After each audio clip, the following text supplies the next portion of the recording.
Hello everyone. आज से हम एनसीईआरटी का chapter number 2 11th class relation and function को स्टार्ट करेंगे।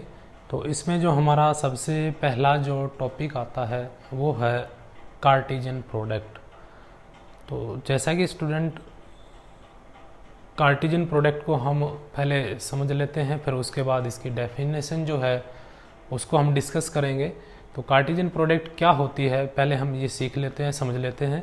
तो देखिए स्टूडेंट, कार्टेशियन प्रोडक्ट को समझने के लिए एक एग्जांपल मैं कंसिडर करता हूँ। यहाँ पर एक कोई भी मान लीजिए स्टूडेंट सेट है और उस सेट में स्टूडेंट मान लीजिए मैंने ए सेट ले लिया और उस सेट में 1, 2 और 4 ये आपके पास 3 एलिमेंट्स हैं।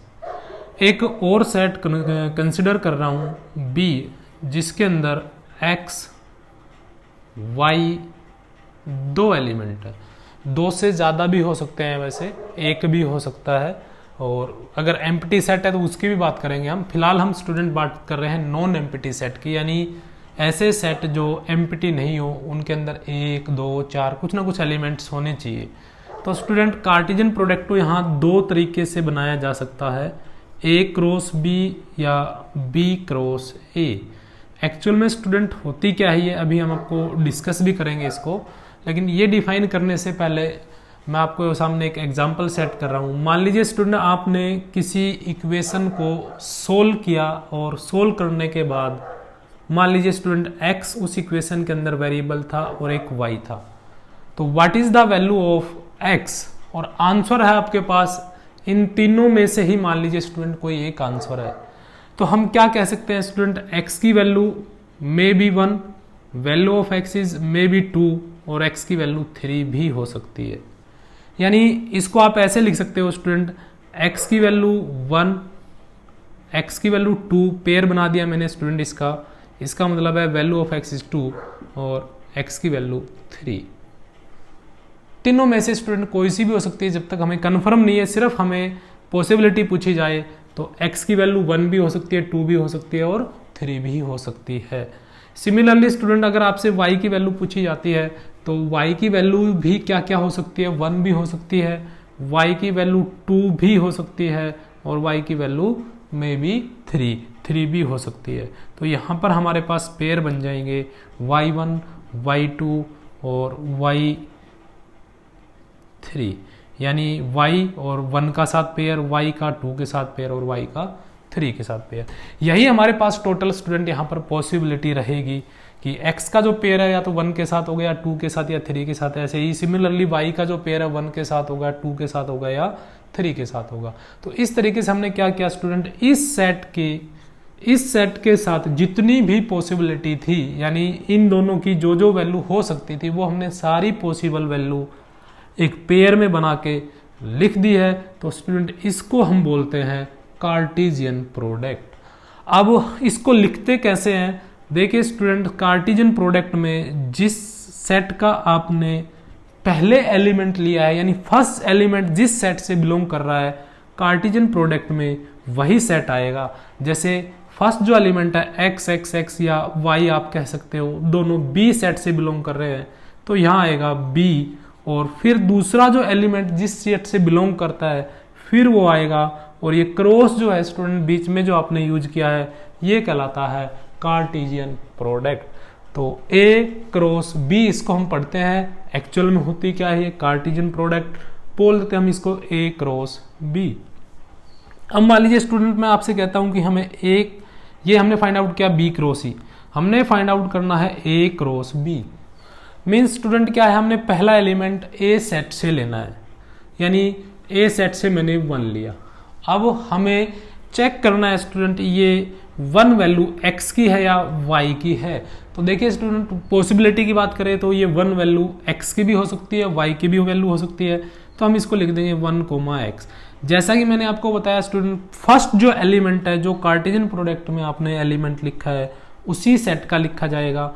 दूसरा एलिमेंट जो है, जो कार्टेशियन प्रोडक्ट में दूसरा सेट है, उस एलिमेंट का आएगा। सिमिलरली 1 जो वैल्यू है स्टूडेंट वो y की भी हो सकती है, यानी 1 जो है वो y की वैल्यू भी हो सकती है। तो 1 का हमारे पास 2 ही पॉसिबिलिटी है, 1 या तो x की वैल्यू होगी या y की वैल्यू होगी।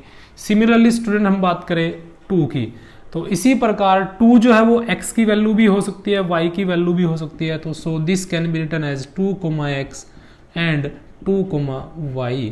सिमिलरली स्टूडेंट जो 4 जो वैल्यू है वो x की भी हो सकती है और y की भी हो सकती है। तो इस तरीके से स्टूडेंट हम a क्रॉस b या b cross a, p cross a या q क्रॉस p हम फाइंड आउट कर सकते हैं। इसमें सिर्फ हमें क्या करना होता है, पहले सेट के जितने भी एलिमेंट है जो कार्टेशियन प्रोडक्ट पूछी गई है, a क्रॉस b आपसे पूछा गया है या b क्रॉस a पूछा गया है, तो उसमें मान लीजिए आपसे a क्रॉस b पूछा है, तो इस सेट के जितने भी एलिमेंट है उनका इस सेट के जितने भी टोटल एलिमेंट है उन सभी के साथ आप पेयर बना दीजिए।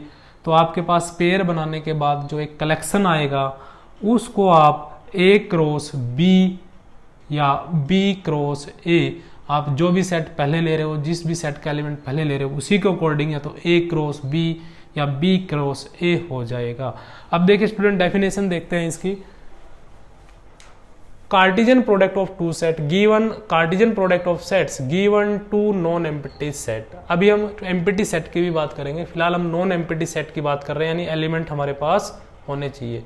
P and Q, the Cartesian product P cross Q is the set of all ordered pair. अब बात हम कर रहे थे स्टूडेंट पेयर की, यहाँ लिखा सेट ऑफ ऑल ऑर्डर्ड को अभी हम छोड़ देते हैं पेयर, यानी हमने यही डिस्कस किया कि एक सेट के जितने भी एलिमेंट है उन सभी का दूसरे सेट के साथ जितने भी पॉसिबल ऑल पेयर बन सकते हैं वो आप बना दीजिए। और बात करते हैं हम ऑर्डर्ड की। ऑर्डर्ड का मतलब यही है स्टूडेंट कि आपने क्रॉस प्रोडक्ट में यानी कार्टेशियन प्रोडक्ट में क्रॉस प्रोडक्ट नहीं बोलेंगे, कार्टेशियन प्रोडक्ट में जो आपने फर्स्ट एलिमेंट लेना है वो कार्टेशियन प्रोडक्ट में जो फर्स्ट सेट लिखा गया है उसी से लेना है और दूसरा एलिमेंट जो दूसरा सेट लिखा गया उसी से लेना है। तो इसको हम बोलते हैं ऑर्डर्ड, ठीक है। तो इस तरीके से ये कार्टेशियन प्रोडक्ट की डेफिनेशन हो गई स्टूडेंट। अब हम एक्सरसाइज 2.1 स्टार्ट करेंगे। इसमें जो सबसे फर्स्ट क्वेश्चन है 2.1 का, उसमें है स्टूडेंट हमें वैल्यू फाइंड आउट करनी है। एक हमें पेयर दे रखा है x/3 + 1 y - 2/3 is equal to 5/3 and 1/3। और हमें स्टूडेंट यहाँ पर इस क्वेश्चन में x और y की वैल्यू फाइंड आउट करनी है। ये फर्स्ट क्वेश्चन है 2.1 एक्सरसाइज का। तो देखिए स्टूडेंट यहाँ हम बात करते हैं, ये पेयर है, अभी कार्टेशियन प्रोडक्ट की बात नहीं हो रही, अब एक पेयर हमें दे रखा है, ये पेयर इस पेयर के इक्वल। तो दो पेयर स्टूडेंट कब इक्वल होते हैं, जब फर्स्ट एंट्री जो है यानी फर्स्ट एलिमेंट, एक पेयर का फर्स्ट एलिमेंट दूसरे पेयर के फर्स्ट एलिमेंट के इक्वल हो, और जो दूसरा पेयर है वो दूसरे पेयर जो दे रखा है इक्वल टू में उसके दूसरे एलिमेंट के इक्वल हो, यानी कोरोस्पोंडिंग एलिमेंट के इक्वल हो। तो फर्स्ट जो एलिमेंट है यहाँ पर है student x/3 + 1 is equal to 5/3। और यहाँ से स्टूडेंट x की वैल्यू अगर हम फाइंड आउट करेंगे तो x/3 is equal to 5/3 - 1 and take the LCM 5 - 3 x/3। आप x से x को कैंसिल कर सकते हो, वैल्यू ऑफ x इज 2। तो यहाँ पर स्टूडेंट x की वैल्यू आ गई 2। Similarly we can find out value of y। Second entry को आप सेकेंड एंट्री के इक्वल रख दीजिए, y इज इक्वल टू -1/3 + 2/3 को आप उधर ले जाएंगे तो +2/3। Value of y is, LCM हो गया 3, 1 + 2 3/3 and value of y is 1। इसके बाद आता है स्टूडेंट इसमें सेकंड क्वेश्चन है, एक सेट है स्टूडेंट A, उस सेट के अंदर नंबर ऑफ एलिमेंट इसने बोल दिया है 3 है, और इसके जो एलिमेंट है वो क्या क्या है वो नहीं दिए, सिर्फ ये मेंशन किया है कि नंबर ऑफ एलिमेंट कितने हैं 3। और एक सेट और दिया है, उस B सेट के अंदर जो एलिमेंट है उनकी वैल्यू दे रखी है, और वो वैल्यू हमारे पास 3, 4 and 5। Then find the number of element in A cross B, ये हमें फाइंड आउट करना है।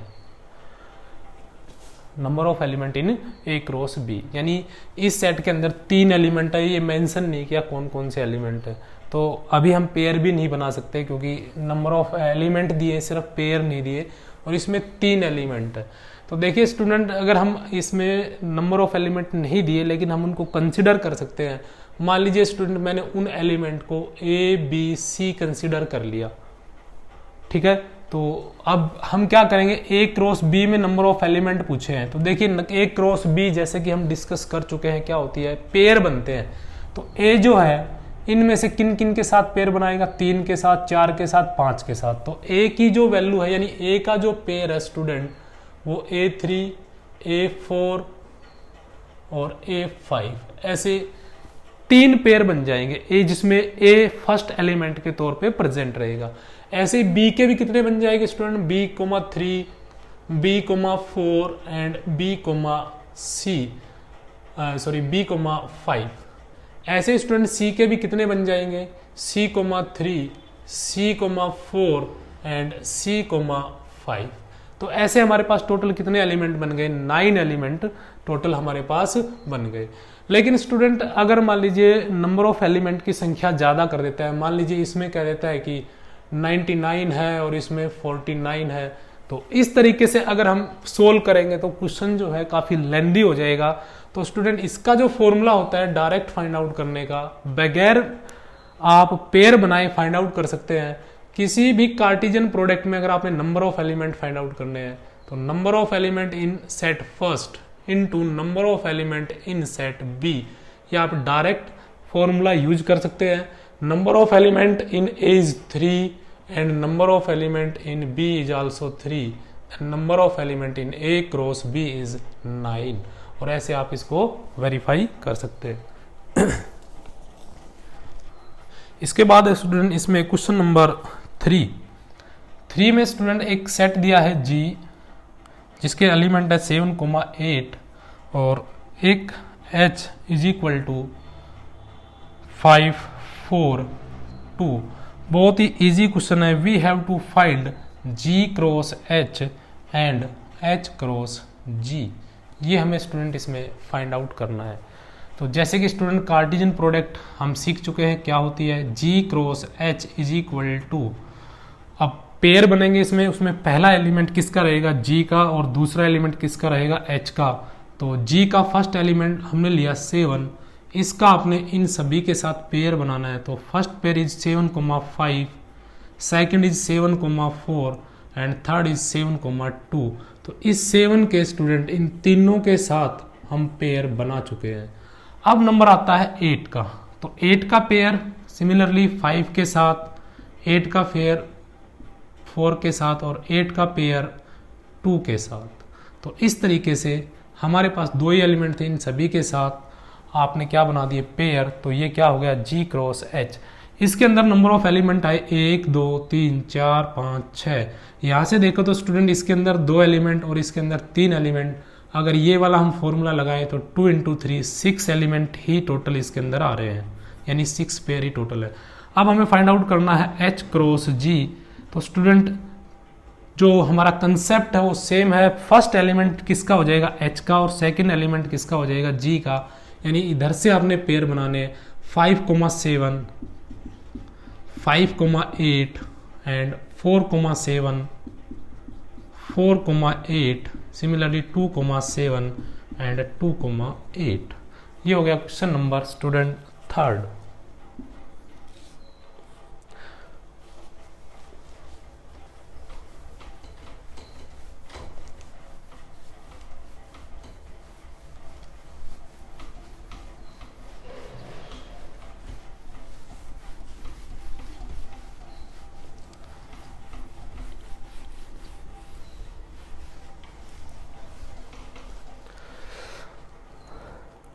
फोर्थ क्वेश्चन आप लोग ट्राई करेंगे। Question number 5, A set is -1,1 and we have to find A cross A. तो इसमें स्टूडेंट हमें 2 बार कार्टेशियन प्रोडक्ट फाइंड आउट करनी है, ए क्रॉस ए की कार्टेशियन प्रोडक्ट और फिर जो रिजल्ट आएगा उसकी फिर ए के साथ कार्टेशियन प्रोडक्ट। यानी ये कह सकते हैं स्टूडेंट, एक तो हमें जो फर्स्ट सेट है वो भी ए ही लेना है और दूसरा सेट है वो भी ए ही लेना है और तीसरा सेट भी है वो भी ए ही लेना है। तो इस क्वेश्चन को स्टूडेंट हम कैसे सोल्व करेंगे, देखिए आप ऐसे, क्योंकि 3 सेट है तो आप इस तरीके से सोल्व कर लीजिए, इजी रहेगा। फर्स्ट सेट आपने जो भी लेना है, ए लेना है तो ए ही, दूसरा भी ए लेना है, कोई और सेट दे रखा होता तो हम वो ले लेते। अब यहाँ पर एलिमेंट है -1,1, यहाँ एलिमेंट है -1,1 और यहाँ भी एलिमेंट है -1,1। Now we have to find A cross A. तो देखिए स्टूडेंट ध्यान से, इसको हम कैसे फाइंड आउट करते हैं। सबसे पहले हम बात करेंगे स्टूडेंट, हम स्टार्ट करते हैं -1 से। -1 से स्टूडेंट हमने -1 पे चले गए, -1 से कहाँ पे चले गए, -1 पे। अब आगे जब स्टूडेंट हम जाएंगे तो हमारे पास 2 ऑप्शन है, या तो हम इस पे जाएंगे या इस पे जाएंगे, तो हमारे पास 2 पॉसिबिलिटी रहेंगी। यानी आप क्या लिख सकते हैं, -1 से आप गए -1 पे, उसके बाद आप -1 के साथ भी जा सकते हैं और -1 पर जाने के बाद -1 पे और फिर आप +1 पे भी जा सकते हैं। ठीक है, इसी तरीके से स्टूडेंट मान लीजिए आप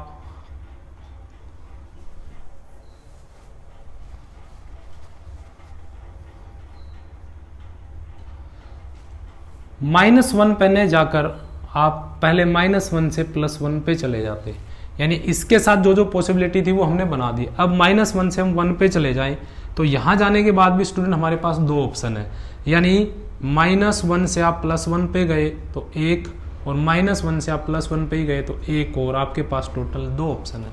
तो -1 से +1 पे गए आप सीधा -1 पे भी जा सकते हो, तो यहाँ मैंने -1 कर दिया।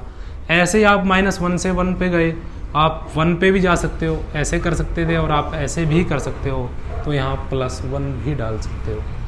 इसी तरीके से स्टूडेंट अब इसके साथ भी जितनी पॉसिबिलिटी थी वो हमने बना दी है, इसके साथ भी जितनी पॉसिबिलिटी थी बना दी थी। सिमिलरली आप 1 का अब पेयर बनाएंगे, आप स्टार्टिंग करते हैं 1 से, तो 1 से आप किस पे गए, -1 पे, तो यहाँ जाने के बाद स्टूडेंट 2 ऑप्शन ही प्रेजेंट रहेंगे, या तो आप -1 पे जाएंगे या फिर 1 आप +1 पे चले जाएंगे, यानी यहाँ से आपके पास 2 ऑप्शन हो गए। इसी तरीके से स्टूडेंट आप यहाँ से मान लीजिए 1 पे जाते हैं, आप 1 से 1 पे चले गए, यहाँ पहुँचने के बाद भी आपके पास 2 ऑप्शन है, या तो आप -1 पे जाएंगे 1,1 या फिर आप +1 पे जाएंगे, यानी यहाँ से आप इधर चले जाएंगे, यहाँ से आप सीधे चले जाएंगे। तो इस तरीके से हमने टोटल पॉसिबिलिटी बना दी है। अब इसमें देखिए स्टूडेंट नंबर ऑफ एलिमेंट 1 2 3 4 5 6 7 8 आए हैं, तो आप इसको ऐसे ही फाइंड आउट कर सकते थे। Number of element 2, number of element 2, number of element 2, तो 2 × 2 × 2 कितना आ जाएगा, 8, और यही हमने फाइंड आउट किया है। तो ये स्टूडेंट क्वेश्चन हो गया 5th। इसके बाद स्टूडेंट मैं क्वेश्चन आपको करा रहा हूं 7th। 6th क्वेश्चन इजी है, आप कर सकते हैं। Let a is equal to 1, 2, b set is 1, 2, 3, 4 and c set is 5, 6, d set is 5, 6, 7 and 8। इसमें 2 पार्ट वेरीफाई करने हैं स्टूडेंट, मैं आपको फर्स्ट पार्ट वेरीफाई करके दिखा रहा हूँ। a cross b intersection c is equal to a cross b intersection a cross c। ये फर्स्ट पार्ट है इसका, तो ये हम वेरीफाई कर रहे हैं। सेकंड पार्ट आप लोग करेंगे। तो देखिए स्टूडेंट, इसको आपने वेरीफाई करना है, यानी इस LHS को RHS के इक्वल शो करना है। तो LHS हो गया स्टूडेंट यहाँ पे A cross B intersection C। तो हम ये पहले फाइंड आउट कर लेते हैं A क्रॉस, अब हम फाइंड आउट करेंगे स्टूडेंट सबसे पहले B इंटरसेक्शन C। तो B और C सेट में देखिए स्टूडेंट, इन दोनों सेट में, ये C सेट है ये B सेट है, दोनों में इंटरसेक्शन आपको कुछ कॉमन ऐसा एलिमेंट जो B में भी और C में भी नहीं है, तो ये एम्प्टी सेट रह गया। अब जैसा कि स्टूडेंट मैंने आपको बताया था, जब हम नॉन एम्प्टी सेट लेके करेंगे तो ऐसे क्वेश्चन सोल्व कर देते हैं। और मान लीजिए एम्प्टी सेट आता है, अगर कोई भी 2 सेट है और उनकी कार्टेशियन प्रोडक्ट आप कर रहे हो और दोनों में से एक एम्प्टी सेट है, तो पेयरिंग हो ही नहीं सकती, और पेयरिंग नहीं होगी तो स्टूडेंट नंबर ऑफ पेयर कितना आएगा कार्टेशियन प्रोडक्ट में, एम्प्टी ही रह जाएगा, कोई भी एलिमेंट नहीं आएगा। तो देखिए इसके एलिमेंट का इसके साथ पेयर बनाना है, इसके पास एलिमेंट है, इसके पास एलिमेंट ही नहीं है, तो पेयर नहीं बनेंगे, तो ये हमारे पास क्या आ जाएगा, एम्प्टी सेट ही आ जाएगा। सिमिलरली स्टूडेंट अब हम फाइंड आउट करते हैं RHS। RHS है A क्रॉस B, इसका इंटरसेक्शन फाइंड आउट करना है A क्रॉस C के साथ। तो पहले हम फाइंड आउट करेंगे A क्रॉस B, इसके एलिमेंट का इसके एलिमेंट के साथ पेयर, तो मैं डायरेक्ट बना देता हूं 1 का पेयर 1 के साथ, और 1 का पेयर 2 के साथ, 1 का 3 के साथ, और 1 का पेयर 4 के साथ।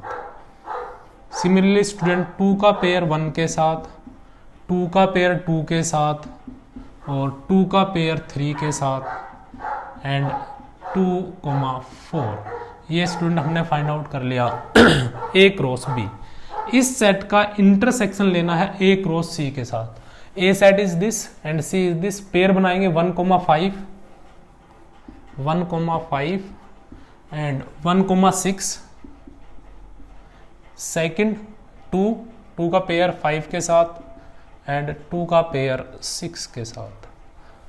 अब हमें क्या करना है, इंटरसेक्शन देखना है कॉमन, इनमें और इनमें क्या कॉमन है। तो देखिए स्टूडेंट सबसे पहले हम बात करते हैं, छोटा सेट उठा लेते हैं, छोटे सेट का प्रत्येक एलिमेंट देख लेते हैं, कोई एलिमेंट इसमें है या नहीं, यानी कोई पेयर इसमें है नहीं। ये पेयर 1,5 इसमें नहीं है, आप देखेंगे नहीं है, 1,6 भी इसमें नहीं है, 2,5 भी इसमें नहीं है, 2,6 भी इसमें नहीं है, यानी इसके पास, या ये कह दिए इसके पास उसका एक भी एलिमेंट नहीं है, then there are no common element, यानी इनका इंटरसेक्शन आ जाएगा एम्प्टी। तो स्टूडेंट देखिए यहाँ से LHS हमारा एम्प्टी आया, RHS एम्प्टी आया, यानी LHS is equal to RHS। तो ऐसे स्टूडेंट ये हमने 7th का फर्स्ट पार्ट जो है उसको वेरीफाई कर दिया।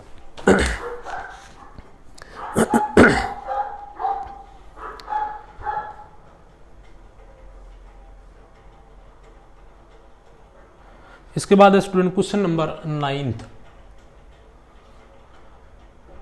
number of element in set A is 3, number of element in set B is 2, and ये बोल दिया student x, 1 y, 2 and z, 1 are in A cross B, then we have to find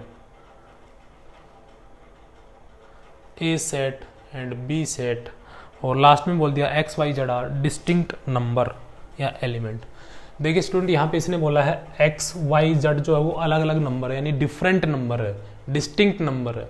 और A set के अंदर कितने element है, 3 है। A set हमें नहीं दिया है, हमें फाइंड आउट करना है। B set is also not given, we have to find, लेकिन B सेट में नंबर ऑफ एलिमेंट बता दिए स्टूडेंट 2। और ये 3 पेयर उसने कहा है केवल A क्रॉस B में टोटल नंबर ऑफ एलिमेंट होने कितने चाहिए इसमें, N क्रॉस B में स्टूडेंट, जैसा कि मैंने अभी फॉर्मूला बताया था, number of element in set A is 3 and number of element in set B is 2, 6 number of element आएंगे इसमें। तो इसके अंदर टोटल 6 पेयर बनेंगे, उसमें से 3 पेयर हमें दिए हैं, बाकी 3 पेयर भी नहीं दिए हैं। हमें फाइंड आउट करना है what is A set and what is B set. तो by the definition, according to definition, अगर आपके पास जो भी पेयर दे रखा है उस पेयर में जो फर्स्ट एलिमेंट होता है वो फर्स्ट सेट का, कार्टेशियन प्रोडक्ट में जो फर्स्ट सेट है उसी का होता है। तो देखिए स्टूडेंट यहाँ पर फर्स्ट एलिमेंट एक तो x है, दूसरा क्या है y, और तीसरे में क्या है z। तो हमारे पास ऐसे 3 एलिमेंट आ गए, होने भी कितने चाहिए, 3 ही होने चाहिए थे, यानी ये सेट हमारा कंप्लीट हो चुका है। अब हम बात करेंगे B सेट की। B सेट में 2 एलिमेंट होने चाहिए और B सेट हमारा दूसरे नंबर का सेट है, तो पेयर में दूसरे जो एलिमेंट है वो कौन से सेट के हो जाएंगे, B सेट के हो जाएंगे। तो देखिए यहाँ पे 1, इसमें 2 और यहाँ 1 ही है, और सेट के अंदर जैसा कि हम जानते हैं रिपीटेशन इज नॉट अलाउड। आप इसको एक बार और लिख देंगे, कुछ फर्क नहीं पड़ेगा, number of element 2 he consider किए जाएंगे। तो 1, 2 B सेट के एलिमेंट आ गए, 2 ही होने चाहिए थे। तो इस तरीके से हमने student A set find out कर दिया, B सेट फाइंड आउट कर दिया। तो इस तरीके से स्टूडेंट जो लास्ट क्वेश्चन है 10th वो आप इजीली कर सकते हैं। और ये हो गई स्टूडेंट 2.1 एक्सरसाइज कंप्लीट।